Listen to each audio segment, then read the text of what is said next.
Blog Talk Radio. Welcome to the Clio Exchange Express, the conversation about the past, present, and future. A lively discussion between friends, family, pundits, personalities, and potentates, if necessary, in order to teach and learn something new. So sit back, relax, and enjoy the hour. Let's go to the show already in progress. Well, man, I tell you, this is another wonderful day. Hi there. Welcome on board the Clio Exchange Express. I'm Lou Phillips, one of your host conductors for the day. And as you've heard it before, this is a show that's dedicated to making life stops that will educate, inform, and inspire. And like always, I'm joined by my co-host, George Chandler, on the other side of the pond. How goes it with you, George? And you got any British humor for us today as well? Yes, indeed. It's good to be here again on the Clio Express. And we've had a change of weather over here in London. It's beginning to get a bit chilly now, so it's time to put on a little light jacket, I think. Okay. Yeah. And I also, I've got a knock-knock joke for you. Knock-knock? Yeah. Do you know about knock-knock jokes? I do. Let me have it, brother. All right. Knock, knock. Who's there? Gorilla. Gorilla who? Gorilla cheese sandwich for me. I'll be right over. Well, I tell you, if I had a stove handy, I would do that, George. But you know, I've got an English or a British joke for you, I think. Let me just run this by you. Here's the question. All right. Why is England the wettest country? I don't know. Why is England the wettest country? Because the Queen has reigned there for years. Get it? That's a good one. I like that. I tell you, don't share it with any of the royalties over there, okay? No, I won't. Next time I'm in the Queen's presence, I'll be sure not to mention that. That's right. Listen, why don't we move quickly to bringing on our guests for today? What do you think? I think that's a good idea, and I'm really, really looking forward to this. Beautiful.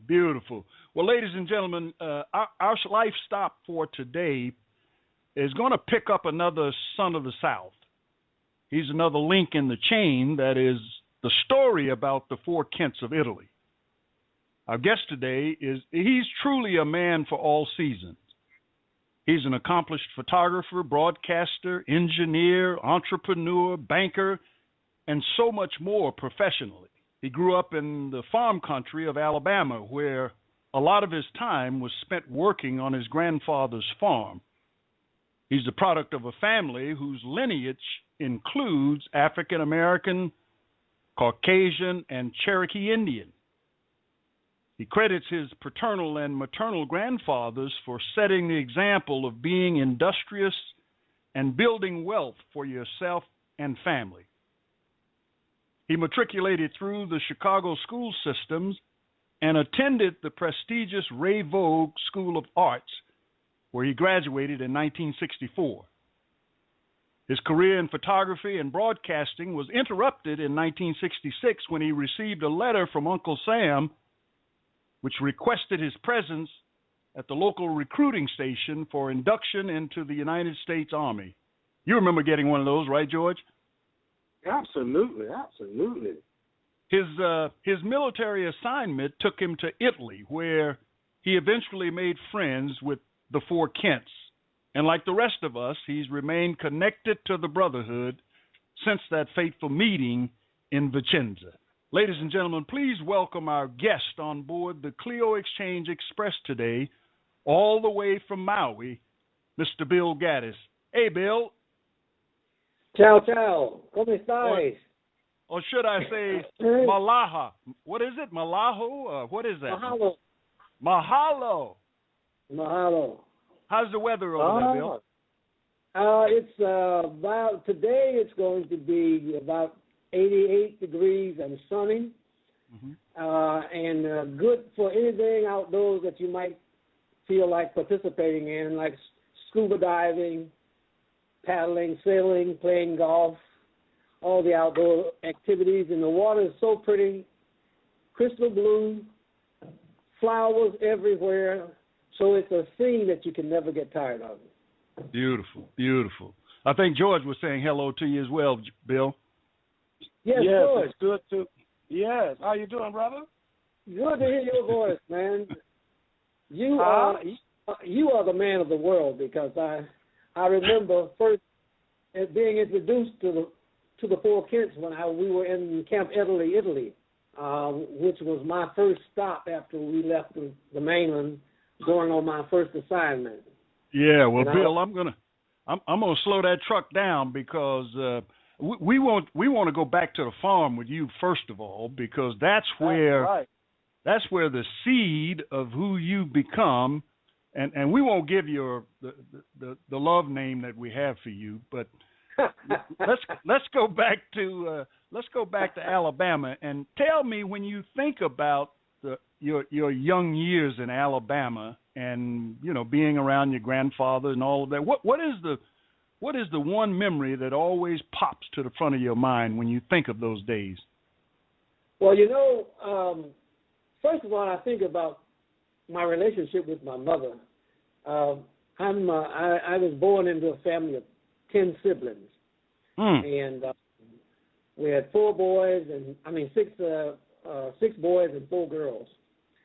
And on the farm, my mother was a 4-foot, 11-inch lady who weighed about 98 pounds. 4'11". 4'11". I could hold my arms out, and she could walk under my arms, almost without bending. And was a tough lady, boy. You didn't talk back, and you didn't question whatever it was that she said. Very devoted to her religion and all that. But her father, my granddaddy, Willie Turner, this man taught me almost everything I know, because he could do anything. He could make, he had all of these things on the farm, and, you didn't go to the store and buy stuff if you needed something. Most of the time, you could go to his shed and make it. There was a blacksmith where he could bend iron and shape it into knives and forks and things like that. So he taught me how to do that. He taught me how to shoe a horse. He taught me how to plant and rotate crops and build a house. In fact, the last big job I did before I got old enough to leave Alabama was to help build a house that we were in out of cinder block. Okay. And so I learned how to do that. Let me just interrupt you, Bill, and just ask you a little bit about elementary school. What was that like, especially at that time in Alabama? What was school life like? We went to a school. The name of my school was Talladega County Training School. It was a county school way out in the country, and I was always a pretty good student, but I always talked a lot. So in the first grade, Mrs. Barnett. You kidding? Miss Barnett, boy, she was a big one, and she was a stickler for when you go out and play. We had recess, and you come back in, you had to put your head down and rest for 20 minutes. She would come to the door and peep through the peephole, and if somebody was talking, she had this long switch, and she'd walk in there, boy, without saying a word to you, and she'd start whipping us on our backs as we were laying with our head down, pretending we were asleep. So if she didn't hit you that day, you felt the pain because she hit the guy next to you, and you knew that you were talking to him. So if she didn't hit you, she should have, because you had done the same thing he had done. So anyway, that was the beginning of a very family-oriented school education system that I attended. And as I progressed through that school, my sisters who had gone to school before me had built a reputation and had formed some kind of Gaddis relationship with the teachers. So when I came through, I had it planned. The teachers had planned for me to do certain things and to take certain classes because I was pretty smart. I won the mathematical award in the 9th grade as the best in the school, and I was pretty good at playing the piano and the guitar, but we didn't have an instrument, so back then you had to buy your own. Right. I couldn't get in the band because I had no instrument. But lo and behold, later on in life, I love music, and my mother paid for me to have a song that I had written, produced, and put on wax. Wow. I wrote sent it to Nashville, Tennessee. I'm looking for something to come back with some R&B rhythm in it, but when it came back to me, it was country. Country. I couldn't relate to country, so I put it aside, and that was the extent of it. That was it. Hey, Bill, let me ask you this: where did you fall in the stepping order for your brothers and sisters? Where were you? Number 3, number 4? I was number 7. Number 7. Okay. I have 3 siblings. Three siblings below me. I have 2 brothers and a sister underneath me. But I was below the middle child. So, but my older brothers had left home almost before I can even remember. My 2 older brothers had left. Okay. So even, this little lady was still had a house full of kids that you can recall during your period, right? Ever since I can remember, we always had a lot of siblings around us, at least 5, until I became the breadwinner. We stayed as we graduated from high school. We would leave and go north so we could get a job. And when the 6th child, my brother Clio, left and went to New Jersey, my older sisters had already gone to New York and Chicago. And when it was my turn to leave, I couldn't feel comfortable leaving because I was the man of the house at that time. And we had to cut wood and keep ourselves warm. Yeah. We didn't have gas-fired furnaces and things like that. So I had to cut down a tree and come in and cut it up and put a log on the fire and make a fire. Wood stove, cook food with.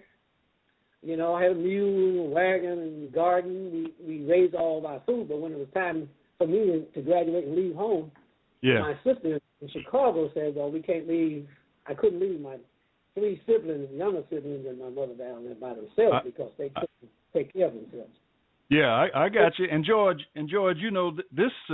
this sounds like the place where this boy decided, or somebody decided it's time to get out of Bama and go to Chicago. Yes, it sounds like something happened in your life, Bill, to make you leave Alabama. First of all, how old were you when you moved to Chicago? I was 17. I had gone to school. I had gone to school 2 days in Alabama at Talladega County Training School because it was a grade school from 1st through 12th. And I had finished the 11th grade, went to school, was elected president of the senior class, and 2 days later my sister from Chicago came down one weekend, loaded us up on a trailer behind a 55 Ford, pulled the trailer and everything that we took with us to Chicago. And then the whole family, you went on your own? No, the family did. I moved my mother and my 3 younger siblings from Alabama to Chicago. Well, that must have been quite exciting going to Chicago. And what did you think of Chicago when you first arrived there? Yeah, it was a funny thing because I'm looking for, houses in Alabama. You had yards all the way around. You're sitting out in the woods somewhere on a farm. Yes, of course. So when I get to Chicago and I see these houses with a gangway that's only about 40 inches apart, I could not get used to it, and especially on one of those busy streets in Chicago, which was on Pulaski Road, and here's a stairwell going up from the sidewalk to the 2nd floor. And I'm looking at these stairs, and I'm saying, man, if you stumble coming down that step, you will fall all the way out into the street and get run over by a bus. So I couldn't relate to it at first. And on the side of the house, they had all this what they call common brick. And in Alabama, all the houses were face brick all the way around, or either they were wood or something. But a brick house had face brick all the way around it. And I thought this was the ugliest stuff I had ever seen. And then the people would walk right by you and wouldn't say anything. And in the as opposed to in the South when you saw someone, you spoke to them. Right. So it right. was a cultural shock. I know about that. Yeah. Hey, Bill, and I would imagine that coming out of Alabama, and it's pretty balanced temperature there. I mean, it's not tropical, but it's not the North Pole either, whereas Chicago can feel like the North Pole. How did that affect you guys? Man, that was a shock, boy. Let me tell you, the first year when we were in Chicago, first of all, I had to walk a mile to school. And as opposed to when I was in Alabama, I had been driving a school bus. Mm-hmm. I had 2 loads of children. I had to pick up one short run, and then I had a longer run, take them all to school, and then take them all home, two runs in the evening to take them home.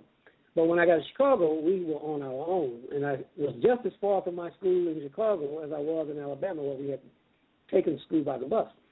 Mm-hmm. Well, in Chicago, the first year I was there, I remember, I'll never forget it, because the temperature dropped 4 days in a row to 10 degrees below zero. Wow. And we had to walk a mile to get to school. So I can't tell you how that trip was. It was wow. So it was cold, and you had everything you could think of on, and then you treading through ice. So it was a tremendous shock. But once we got to the school, it was the first school I'd ever gone to that was fully integrated. As a matter of fact, in my class, 1960 graduates were elected the first black president of Farragut High School. And we were only like 10% of the blacks were only 10% of the population of the school. How about that? We started a change, and I had gotten a scholarship in Alabama to Tuskegee Institute, and I was going to study architecture. But when I got to Chicago, they said, "Well, you can't take any math. You've had too much math, and you haven't had these required courses of music and art." So I was forced to, instead of them putting me in an accelerated math class, which they did have in Chicago, they just didn't think people of my kind belonged in those accelerated math classes. And so they put me in art and music, and I like art too, so I kind of got hooked on that, and I could sing a little bit in the choir. I got in that, and so I was, perplexed at that time, and didn't know which way to go. How did you acquire this love that you developed for photography? Well, I'll tell you what. When I got out of school, and I always wanted to go to a college, so I got into the art institute called, it wasn't the Art Institute of Chicago, but it was an art school in Chicago called Vogue Light Studios. But now when I first went there, they also taught classes in interior design. That was my first choice. But the counselor kind of talked me out of that. Didn't kind of, but she did. In fact, she didn't think blacks belonged in that. So she encouraged me instead to go to photography. So I went into photography, and I had my little French beret cap and my little pipe in my mouth, and I thought I was rich. Pepe Le Pew. Yeah, told everybody to call you Pierre. As a matter of fact, that was just kind of like George was the last time we saw him. Yeah. A pipe in my mouth. Right. And so I immersed myself into that, and I got to love it. So, and when I did that, I bought all my own development equipment, installed it in my house so I could go out and take pictures, all kinds of pictures, process them in my house, and almost do anything I wanted to with photography. And then one day I got hired. Were you able to make money from it? Yeah, I got into, that's when I got into Art Institute, but I never made money on my own because I was always in the class and working. Having had all those siblings in Alabama, you learn how to cut hair. So I was a good barber. Yes, and I can vouch for that. Yeah, I used to cut hair for the Army when people said they didn't have enough money to get their haircuts. I guess I missed that part. Yeah. I did. That was one of the good things about, we'll talk about that later, but one of the good things about seeing Bill after he got out of the Army was we knew we could get a good haircut from him. Yeah. So, Yeah, anyway, that's wonderful. Yes. I think Go I ahead. can feel a change coming, though. Yeah, go ahead, I Bill. feel a life change coming. Yeah, well, when you're on a farm, you kind of forced to do a whole lot of things. You don't expect to go out and buy anything. You're taught that if you need something, you need to either go out and grow it, find it, or make it. And so you kind of go up with that mentality, and once you start doing that, it becomes a part of your lifestyle. So my siblings need a haircut, so I took it upon myself to cut their hair. And being pretty good in art, I think a good barber or hairstylist needs to have some kind of artistic talent, because what you're trying to do is create something that you haven't seen yet. And it's like painting a picture. And I could look at somebody's face and tell what kind of hairstyle or haircut would look better on that person. A lot of times you see people with some haircuts, and I'm saying, man, that is just terrible. They should do this. They should cut it this way because it makes them look better. Yeah. So you kind Bill, of do things like that. Yeah, Bill, let me advance it just a little bit and have you speak to the opportunity that really validated your photography skills in Chicago was wrapped around the fact that your employer wanted to sponsor you in business, right? Yes, that was the highlight of I guess it was the highlight of my photo indulgence. I was working for Vogue Right Studios, and Vogue Right Studios did the photography for most of your catalogs, those large catalogs like Sears, Montgomery Ward, Spiegel's, and so on. We did all the photography, and I was working there with Jim Dutko, who was my supervisor or manager, and he taught me the commercial aspect of photography.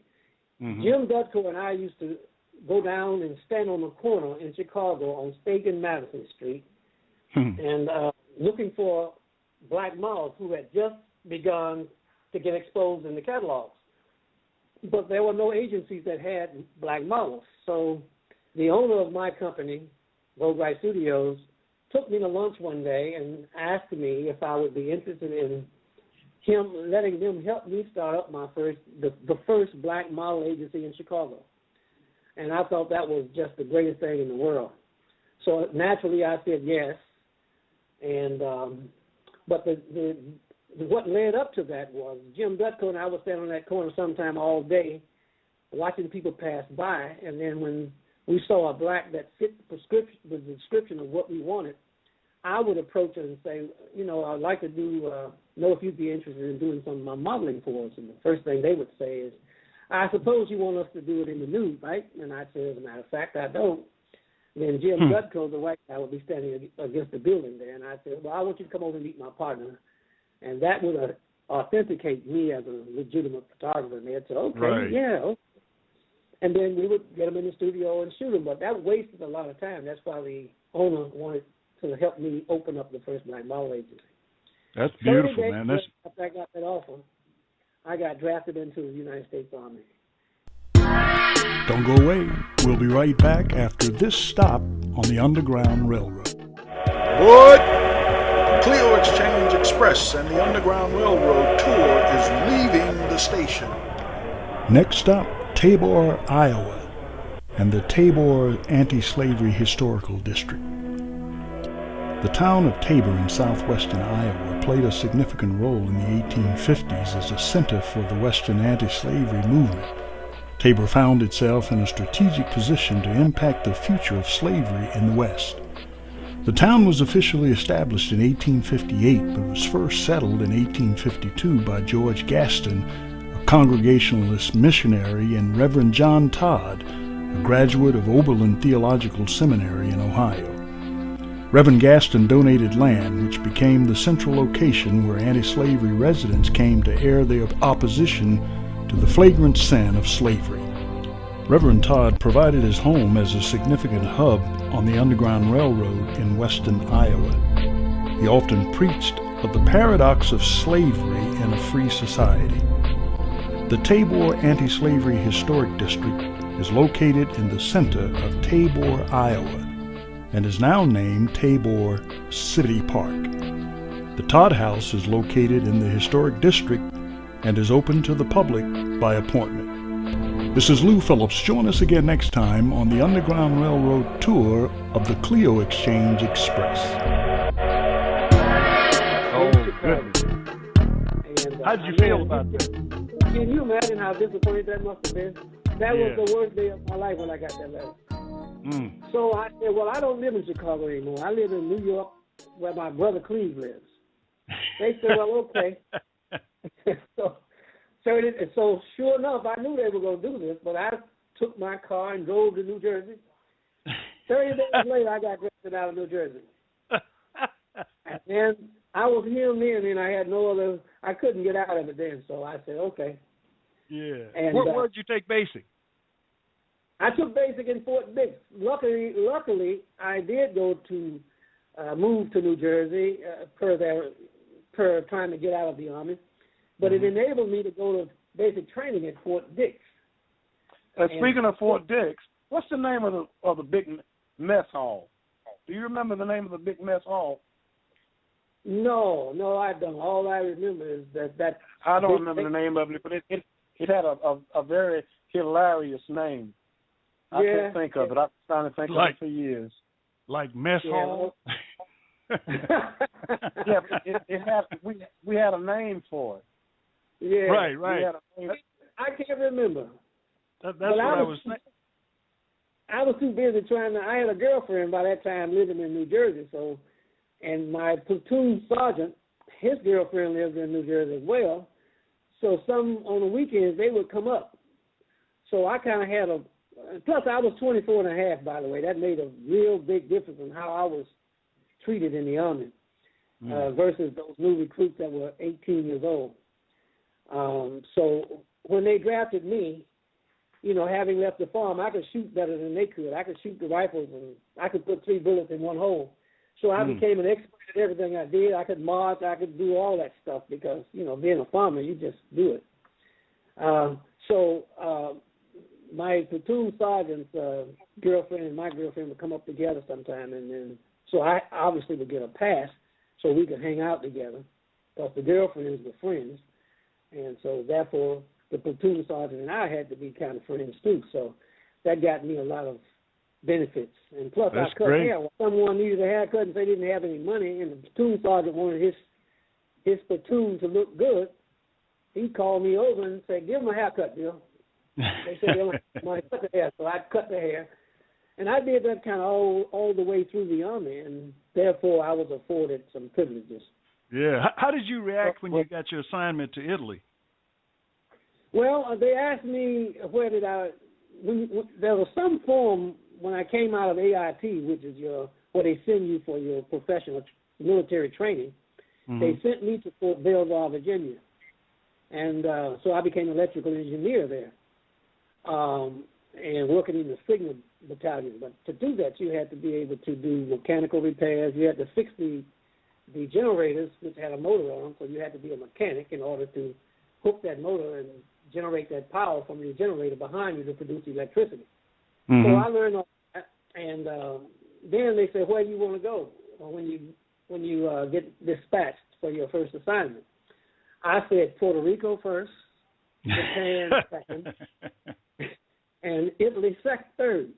So I got my third choice. Beautiful. So I was beautiful. the only when they did that assignment. The first thing I said I was going to do, since they had taken me out of my photography world, which I was still mad about that, I said, well, wherever they send me, I'm going to get as much as I can for myself out of the military. So I bought me a little dictionary, a translation dictionary, to try to learn how to speak Italian. And so when I got over there, I was trying, but I never was very good at it, but I tried. Then they had a university over there. Maryland University had a branch over there, so I took some classes in Italian when I got over there. And when I got there, I immersed myself into that environment. I wanted to get a job, and I knew I was qualified as the Stars and Stripes photographer. Stars and Stripes, as you might know, is the European-based newspaper for all of the military. Mm-hmm. It's called Stars and Stripes. So I said, well, I want to be the photographer for Stars and Stripes. The battalion commander, when I applied for it, he said, well, you can't have that job. Just like that. And I said, no. I said, that ain't going to work. That's not going to work for me. So I took. Hey, Bill, are you playing God Save the Queen? Actually, that was Andrea Bocelli. That's my ringtone for my phone. Go ahead. I'm sorry. Yeah.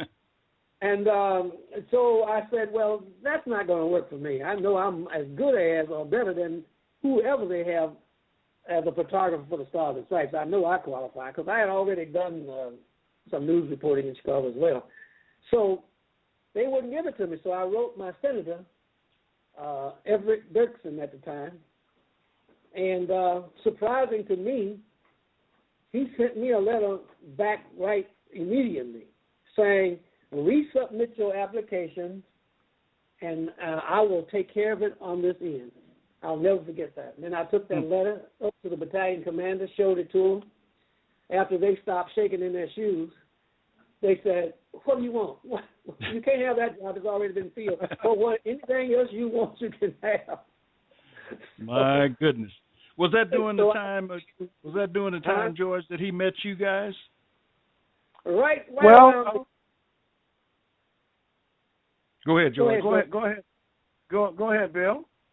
Yeah, right around then is when I had been taking pictures of various people on the base. I always had my camera. I had my press camera with me, and I could do all kinds of film. And they had a lab on the base where you could develop your own pictures, so I was using that. Mm-hmm. And I met a guy by the name of Dixon, and there was another guy, Melvin. I forget his last name, but he had a black Volvo automobile on base, and I became friends. Okay. And he said, man, there's this group. It's a bad group here. In fact, that time they were going to Milano. They were singing in Milano. So he asked me to go with him. So I got in the car. We drove up to Milan and saw the Four Kids for the first time. That's first time I'd ever seen them. And I said, man, that group is bad. They reminded me of the Four Tops, the Temptations, and Bob Marley. I thought, this is some good stuff. So wherever they went, wherever they were performing thereafter, I was always trying to make it my business to go there. And then I eventually met. I really don't remember who I met first. I guess it was at the probably at the BX or at the mess hall. Not the mess hall, but that little restaurant that was near the BX, and I forget the name of it. But I met, I believe, I don't know who I met first. It might have been Rudy. And I think I did some photography for Rudy, I believe it was. And I took a picture of it, and he liked that, and he told me he was singing. And when I think Melvin introduced me to somebody. That's probably how it happened. Melvin, a friend of mine, took me there, introduced me to them. And then whoever I hooked up with first, I know I liked George. George was so sharp. I thought George was the coolest guy on the base that time, because George was very slim, and he was handsome, and he had all these girls. I mean, George could sing his ass off. I mean, his behind off. Which George are you talking about?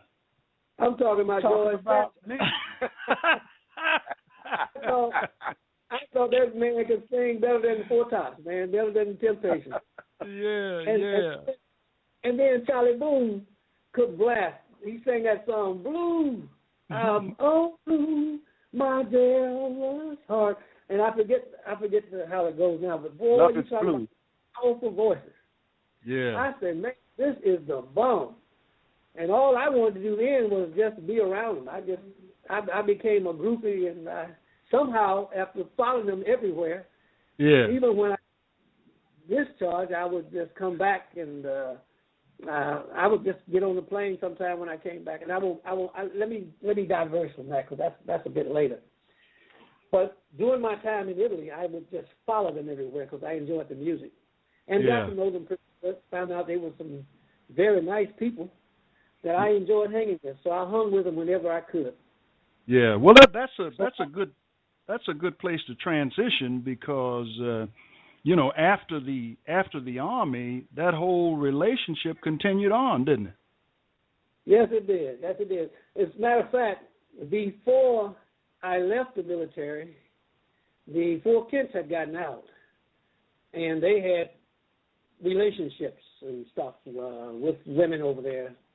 George had his lady that he eventually married. Well, before then, he had other, parting. I would go down and visit with them. Okay. And they would host me. They would host me sometime, and I would stay with them when I would fly over. And so I had a strong bond with them after that. After the first acquaintances, when they got out, they kind of started traveling, and I started following them. I had bought a car. I had a little Triumph Herald, and I used to loan a lot of money to everybody on base when they were broke. And so I knew practically everybody on base because at one point in time they probably owed me money. So I bought a little Triumph Herald, and then I became very mobile. So wherever they were, I could always get there. And then I always had some friends that I'd take with me.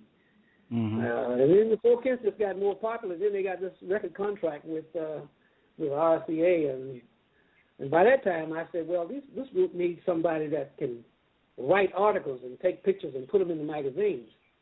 And I said, well, I don't know how to write. So what I decided to do was I said, I'm going to go home and take about a year and learn how to write so I can come back over here and promote these guys the way I think they need to be promoted. Mm-hmm. So enough, I got out of the Army, and I came back and studied journalism. And I was already a photographer, so I wanted to be a photojournalist at that time. So when I got back, I kept doing that time when I was in school and working for TWA. I would fly back over to Europe to visit with them whenever I could. And I'd just show up. I never would tell them when I was coming. I knew they worked for RCA Record Company, so I would just call RCA out of Rome, and I forget the guy's name, their manager. I would call and ask for him, and then his office would tell me where the kids were singing. Crochet. And the next thing I just walk in their room because they didn't know I was coming. I never did tell them. I just show up. I was like the bad penny. It never went away. Well, I think you were a welcome penny and was shining at all encounters, right, George? Absolutely. Whenever he came back to Italy to see us, it was as if he had just stepped out the room. Yeah, I mean, we could almost just pick up whatever conversation we were having when he knocked on the hotel door. We could just continue having the conversation. Yeah, what would you guys say when you saw him coming? Oh, we just throw our arms around him and just welcome. Come on in. Come on in, Leroy. And the first word they said, Leroy. Right. Hey, George, I think you gave me that name, didn't you?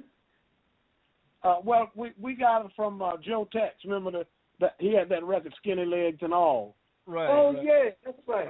Who's going to take the skinny legs and all? And he'd say, hey, Leroy, do you want to take this skinny lady? And that's where we got it from. I remember one time in particular, the four kids were down in a little town called Ischia. And I flew came by way of London, and I'd fly down to Rome, Fiumicino Airport, and I rent a car. And this particular time, I rented a car, and I was always speeding. I loved the Autobahn. It had no speed limits on, so you could drive as fast as you wanted to go. So I would always try to do 100 and whatever that car would do. So I got in this car and drove it out. About 10 miles out, the car broke down.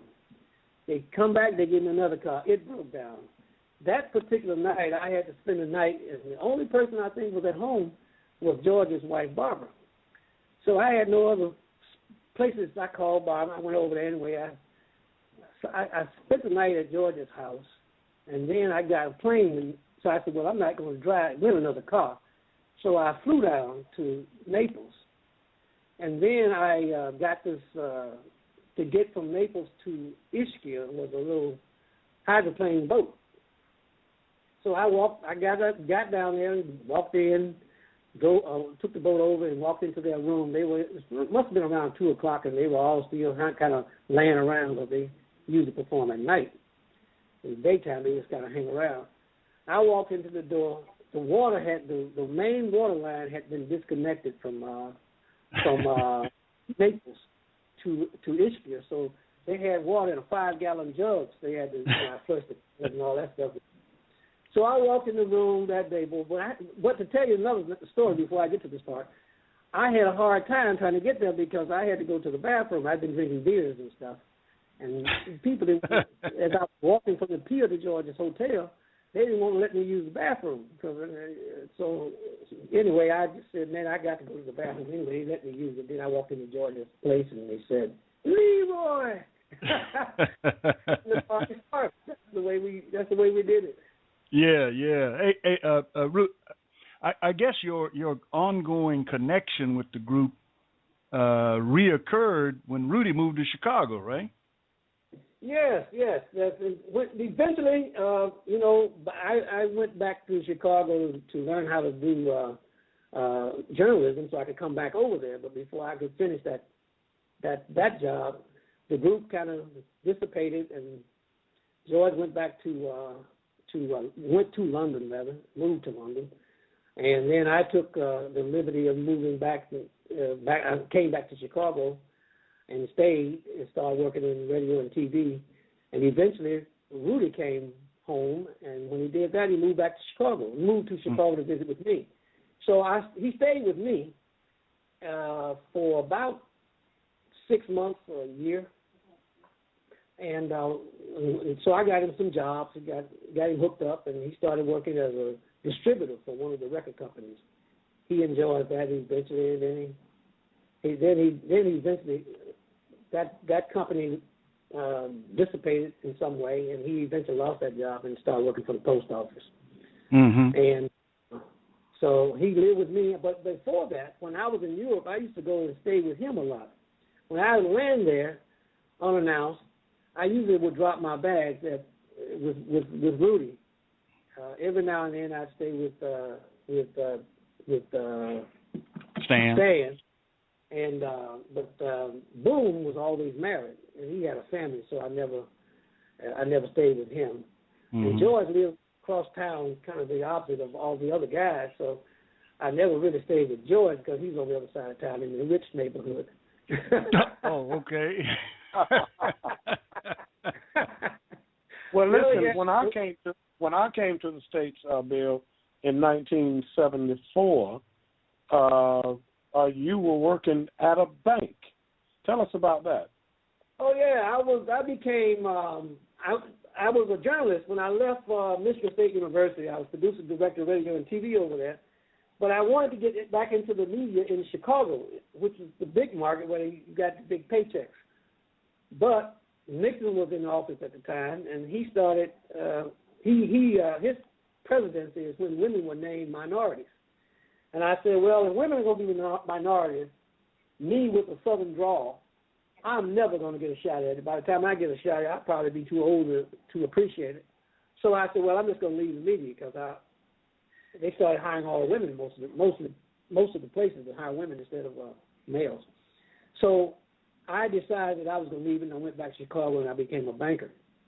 And so I said, if I'm going to be a banker, I got to go back and get my degree in finance. So I did that. And I became senior vice president of a bank. I was there until I retired in 1992, I think it was.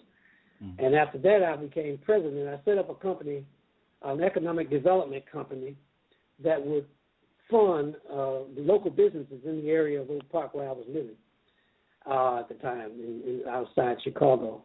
And I did that in order to try to help black businesses get loans, and I had to provide some assistance to them. I learned a lot when I was in banking, how to finance businesses and how to run businesses and things like that. So that gave me a whole new look on life, because I thought the reason why we couldn't, as a black person, get ahead was because we couldn't get an opportunity in business. But when I got there, I found out there was just no feeder agencies that would send you people that were qualified to do the work. So I decided I was going to train people to take my job. I said, because I didn't want to be a senior vice president of operations of a bank, because it was a very tasking job. You can burn out in that thing pretty quick, because I introduced all the computers to the bank, and the work was very intense. I was good at it, but I didn't want to do it the rest of my life, because every time we did a conversion, I'd end up in the hospital for a couple of weeks, stressed completely out. I had 3 major conversions. And I said, well, next thing I want to do in banking is be president. Either that or I don't want to do it anymore. So, did the people there, Bill, that you were trying to help fully appreciate what you were all about? At first they were angry because I had this one girl, Linda Davis. Unfortunately, she passed now. She wanted to be ghetto. I said, but she was very smart, and I could see it in her. I said, I'm going to make something out of you whether you like it or not. I said, but you're going to do this job, and you're going to do it right, and you're going to do it professionally, because I can't have losers on my team, because I'm running the bank at that time. All the computer operations, everything that they did other than making loans came through me. And I have to have a system in the bank that makes people like it. Like using my system. If I buy a system for the bank and they don't know how to use it, they're going to say, this is the lousy system. So I had to get a very simple system that everybody would like, and then train them how to use it. And that was the responsibility of me and my staff. And but eventually this girl decided that I was too hard on her, so she decided she's going to leave and go to another bank. She left, and she about 6 months after she left, she begged me to come back. And about a year later, I let her come back and gave her another job that was equally as important as the one she left.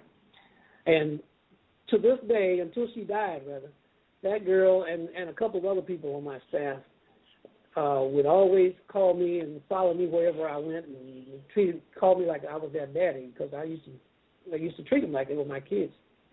I said, when I leave here, when I bring you into this bank, I want you to be able to do the job that I do, and I want you to do it well. And say, that's your next promotion, will be to take my job. And I said, and I did that because when I first went back to Chicago, I tried to get a job with Quaker Oats. And I remember how that black guy that I met to do my interview with me made me feel when I left his office. I felt like that was the worst person I'd ever met in business. All this guy did was try. He saw I had a degree and he didn't. He wanted to make sure I did not get hired because he was fearful that I would probably take his job. I said, I don't ever want a black person leave my office feeling about me the way I felt about him. Right. And that kind of changed the way I did. Yeah, and I suspect during this period is when you met your queen, right? Yeah, well, I met my queen when I was at Michigan State University. Okay. That's when I had the radio and television program over there. And I was working for Transworld Airlines. And one day, my buddy in Chicago, who also had come up from Alabama, his name was Fred Lawson, he and I were best of friends, he had this girlfriend, beautiful girl. And we used to hang out together. And this girl said, I'm going to find you a good girl. Because we thought the girls that I had wasn't too good. So I said, well, go for it. So one day, about 2 o'clock lunch hour, I guess it was, I was called to come and meet this girlfriend that she had, that she wanted me to meet, downtown on State Street and Adams Street. And I was working at TWA, State Street in Monroe, which is about 2 blocks away. So I went here and met this little girl. I got down there, and she was standing outside the Everett Dirksen building where she worked at. And I walked in there. They were sitting outside on the railing, leaning against the railing outside the building. And I saw this little girl there. I said, man, this is not bad. So I met her, and I hit on her. And she kind of she was in the slow lane, I thought. So I didn't. So that's what you call. Well, I hit on her, made a few immediate suggestions, and she kind of killed him. And I said, okay, well, when you change your mind, give me a call. So we dated for about 2 or 3 times, and then I saw I was not going to get anywhere. And so I said, well, when you change your mind, give me a call. 1 year later, I was at Michigan State University, and I came back I was on radio and TV at Michigan State, and I came back to Chicago where my buddy was working at WVON Radio. And I went over there, and he was in the newsroom getting ready to do the news. And somehow I got on the air, and Lynn heard the show. Uh-oh. And then I got a call. Heard Kent said, "Has a phone call for you, Bill." I said, "Gee, well, no, I'm here." And it was, and she had changed her mind. I tell you, hey Bill, and the rest is history, right? The rest is history. Hey George, as we begin to wind down, do you have another question for Bill? Yes, I'm wondering, after all is said and done, when you look back on your life, what can you say? Are you happy with the way things turned out? Well, you know, I think the highlights of my life, George, was meeting the time that I spent with you all in Europe and the times that I've spent with you all since we all left Europe. That friendship, to me, is the greatest thing that I have. I went to school in Chicago, but I didn't really participate with the students because I was only there a year, and I worked and went to school full-time both. So I didn't have time to make friends in my last year of high school in Chicago. The 11 years that I spent in Alabama in school, I still know some of those people, but they are not friends because you don't see them anymore. Yeah. The best friends and the longest friends that I have to this day are the 4 Kents and the people I met in the military.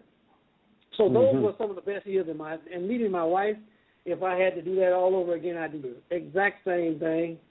I waited until I was 31 years old to get married, and now, you know, I've never regretted any of it. If there was one thing that I would change, it would probably be to try and get that my ability to write stories so that the 4 kids could have stayed together and became a superstar group that I think they really could have done. Yeah. Well, that's wonderful. That's wonderful, man. And I think that's a perfect way to really summarize your life in a quick statement. And I really was getting concerned that you'd bend over and say thank you to the Queen, but you covered that too, brother.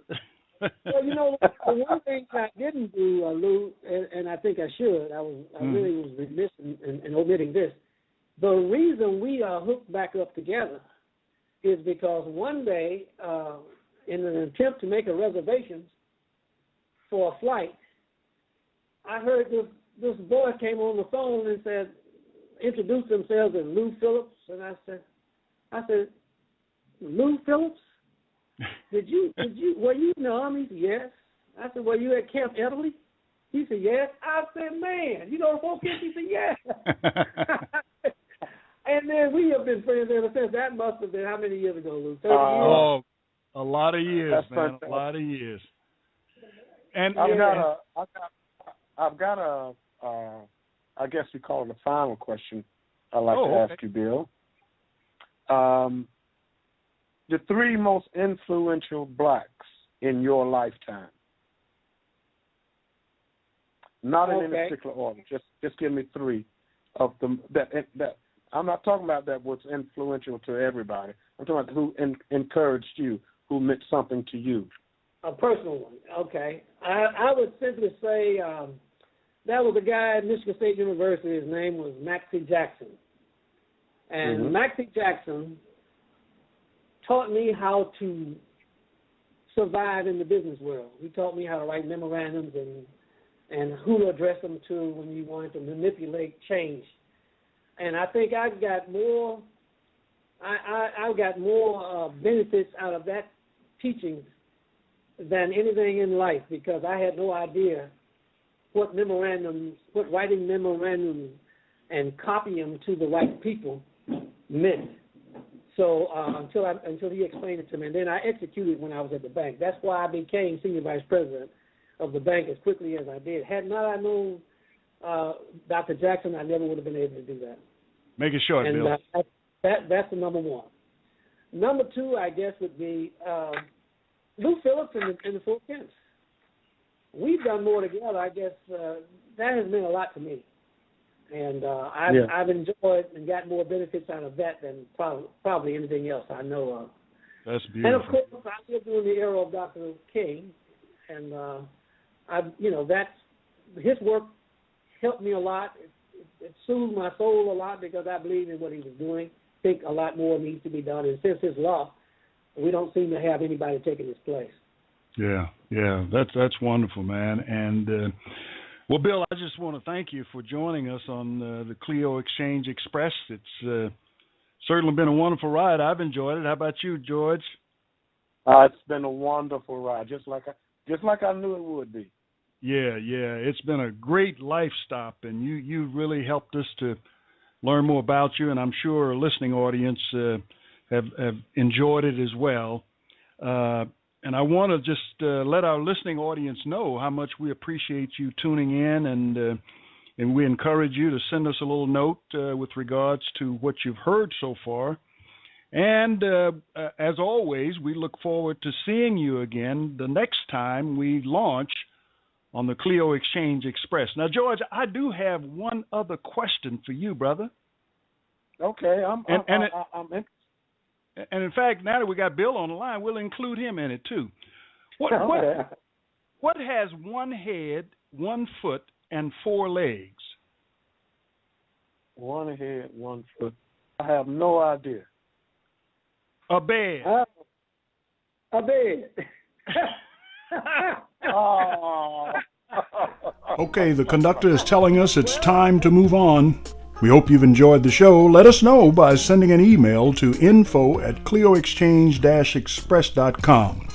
That's info@clioexchange-express.com. Until next time, we wish you peace of mind, love from the heart, and happiness you cannot explain.